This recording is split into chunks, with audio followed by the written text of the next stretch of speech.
कल्याण पश्चिम के शंकरराव चौक परिसर में central bank of India K ATM तोड़कर नकदी लूटने की कोशिश। एटीएम तोड़ने की घटना सीसीटीवी में कैद।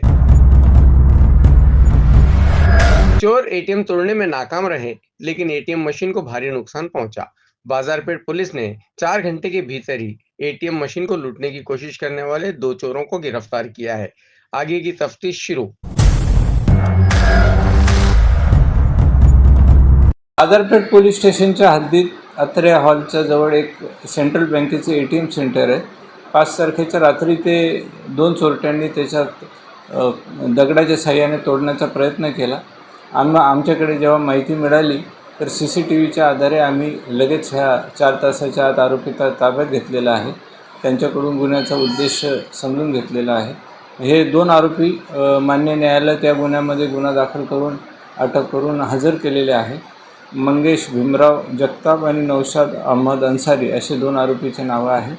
त्यापैकी मंगेश जगताप आहे, त्याच्यावर यापूर्वीचंही गुन्ह्याचं रेकॉर्ड आहे। काय पैसे वगैरे गेले का? प्रयत्न केला, त्यांच्या प्रयत्नाच्या अनुषंगाने गुन्हा दाखल केलेला आहे।